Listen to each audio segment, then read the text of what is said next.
Wanapokamatwa watu ambao wamefanya kinyume na taratibu, kwa mfano ameweka hizo trampa, ameweka taa, lao wanazitumia kwenye uhalifu, wapigwe. Mtu akifikiria mwenyewe anaenda kuziba hizo matrampa. Tufuate taratibu zote za kiusalama ambazo tunapewa na vyombo vyetu vya usalama, na hakuna atakayeonewa huruma. Sasa tunaanza operation, haiishi kwa waendeshaji tu, tunataka tuende hadi kwa wale wanaouza. Kwa hiyo kama unajua una duka na unauza hizi na unawauzia bodaboda, jua kabisa wanafanya kinyume na utaratibu, tunakutaka uache mara moja. Taa kama hii inauza shilingi 80, lakini ukimkamata bodaboda leseni ni shilingi 70, hana leseni. Na ninasemaga mara nyingi katika bodaboda 200 unaweza kukuta bodaboda wanne ndio wana leseni, wengine wote wana leseni.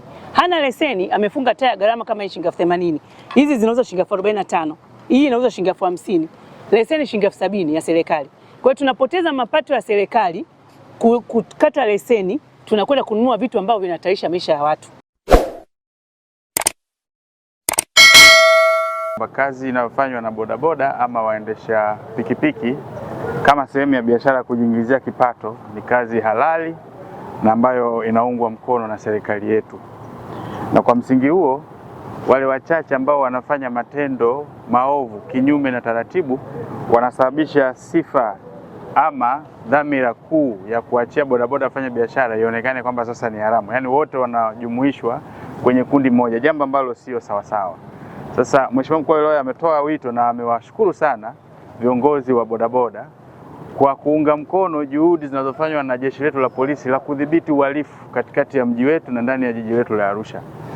Ametoa maelekezo kwamba sasa kuanzia sasa asitokee bodaboda yeyote atakaye toa malalamiko kwenye ofisi ya mkuu wa wilaya kwamba amenyang'anywa kitu au amefanywa kitu kinyume, lakini anawataka wawe sehemu ya kuunga juhudi hizi mkono, kwamba wale wote ambao wanajua kabisa wamefunga hizo trampa, wamefunga taa hizi ambazo wanatumia kinyume kwa ajili ya matendo ya kihalifu, waache mara moja na hatua kali ziendelee kuchukuliwa ili wanaokaidi basi wakutane na adhabu kali. Kwanza inajulikana kwamba kuna kafaini kanatozwaga hapa. Sisi kwenye kikao tumeamua kwamba ofisi ya OCD wanapokamatwa watu ambao wamefanya kinyume na taratibu, kwa mfano ameweka hizo trampa, ameweka taa, lao wanazitumia kwenye uhalifu, wapigwe yani faini isiwe ile faini 10,000. 10,000 mtu anatoa anarudi tena kwenye site yake ya kufanya uharamia. Kwa hiyo wapige adhabu, yani faini iwe ni adhabu kubwa ambayo mtu akifikiria mwenyewe anaenda kuziba hizo matrampa yake, hawafanyi tena kinyume. Kwa mkuu wa wilaya anaagiza vijana wetu wote wa wilaya ya Arusha ambao tunajihudumia au tunafanya biashara kwa kupitia bodaboda, kuanzia sasa tufuate taratibu zote za kiusalama ambazo tunapewa na vyombo vyetu vya usalama, na hakuna atakayeonewa huruma kwa matendo kama haya. Nyewe ndio tunawataka watu wote ambao wana gereji bubu ambazo wanafunga hizi taa. Sasa operation haitaisha kumkamata bodaboda tu. Operation hii itaenda hadi kuwakamata wenye gereji bubu ambao wanafanya nini? Wanauza hizi. Sasa tukikuta wewe unauza hizi bidhaa tena kwa bodaboda, wewe ni halali yetu na wewe una haki ya kupigwa adhabu, yani faini ya adhabu. Maana jamani, kuna faini sio 10,000 sio. Hiyo ni faini za kisheria, lakini kuna faini ya adhabu ambayo tunaamua kulingana na mazingira yetu.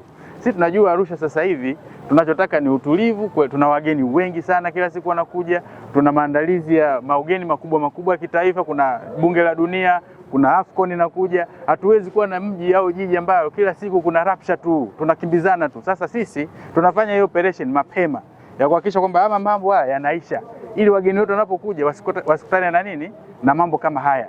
Haiwezekani tukawa tuna wageni alafu huko nje tunakimbizana na bodaboda.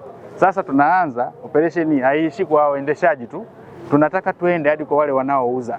Kwa hiyo kama unajua una duka na unauza hizi na unawauzia bodaboda, jua kabisa wanafanya kinyume na utaratibu, tunakutaka uache mara moja. Tunakutaka uache mara moja. Itakapotokea OCD akaambiwa duka lile pale ndio wanauza, wewe jua kabisa wewe nani mtuhumiwa kama mtuhumiwa mwingine. Hizi ni vitu ambavyo vinatumika kinyume na taratibu.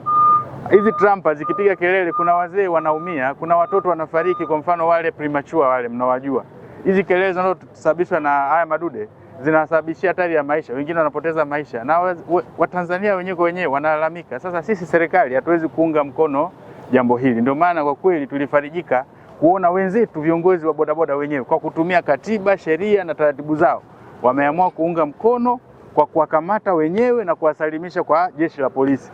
Na bahati nzuri OCD amesema hapa vividly bila kuficha, yeyote atakayekamatwa akaletwa hapa ajue kabisa atafuata sheria zile zinazo guide ndio zitasimamiwa, hakuna mtu ataonewa. Sasa kwa wito wetu, kabla tujaanza kamatana, waache wenyewe kufanya kazi. Waache kufanya kazi haramu kwa kutumia bodaboda, waache kuweka hizo trampa, hizi taa ambazo wanatumia kwa ajili ya mambo ya kihalifu, waache kuziweka kwenye bodaboda zao, watumie bodaboda kama ilivyoundwa awali. Wakifanya kinyume, wanasababisha sasa kuwe na mvutano wa kusukumana, mwisho wa siku hata tunaonewa, hakuna mtu anaonewa.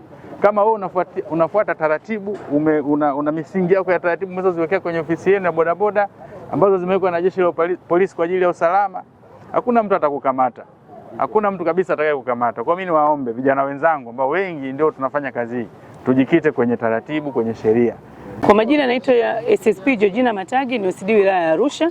Katika wilaya ya Arusha tumeendelea na operation kwa muda kama miezi mitatu sasa kuhakikisha kwamba Arusha inakuwa shwari na salama. Tatizo kubwa kwa upande wa Arusha, tuko hapa leo kutoa taarifa ya hili zoezi linaloendelea katika wilaya yetu kwamba tunakamata pikipiki zote ambazo zinafunga taa za aina mbalimbali kama mnavyoona pamoja na matramp. Ukiangalia hizi taa ndio wanasema toleo la kwanza, wenyewe ziko hapo chini. Tumekamata taa za aina mbalimbali 248, lakini tuna tramp 13. Kinachofanyika kwenye taa kama hii, ina macho manne. Hii inaitwa macho ya bundi. Na hizi zingine za aina tofauti tofauti kama mnavyoziona zile pale chini. Sasa hizi taa ukiziangalia ukiwa usiku kwenye gari, zikifungwa mbili, unahisi ni gari lenzako, kumbe ni pikipiki. Kwa hiyo utakuta gari inapata ajali au pikipiki inapata ajali na tunaharibu maisha ya watu. Utakuta watu wengi wako hospitali wasiokuwa na hatia. Wamepanda pikipiki wakati wa usiku waenda kwenye eneo moja kwenda eneo lingine, wanapata madhara makubwa sana. Sasa zoezi hili tunaendelea nalo, ni zoezi liko katika taratibu. Tumemsikia Mheshimiwa Waziri wa Mambo ya Ndani akisema kwamba hizi taa zinasumbua, sio tu akisema, lakini ni kweli zinasumbua watu wengi, na raia wengi wamekuwa wakipiga simu wakilalamika wanapata madhara makubwa kwa pikipiki ambazo zinapiga kelele na taa za mwanga ambao hauruhusiwi. Katika ukamataji wa taa za kwenye pikipiki ambazo hazifai pamoja na matramp, tumeweza kubaini pia katika pikipiki wanaweka hizi taa, wanaficha namba, wanaandika majina ya watu na majina ya vibonzo tofauti. Wanaficha uhalisia wa namba ya pikipiki ambazo ukija kuchunguza ukuta pikipiki zingine zimeibiwa na zimefanya uhalifu. Lakini unakuta pikipiki inabeba mteja kutoka eneo moja kwenda eneo lingine, ameweka hizi taa, ameficha namba, sio rahisi mteja kujua hii pikipiki namba gani, na anakwenda kupata madhara makubwa kwa jamii, lakini pia anaweza kubakwa na kuibiwa vitu vyake katika uendeshaji wa pikipiki. Niwashukuru viongozi wa bodaboda wilaya ya Arusha.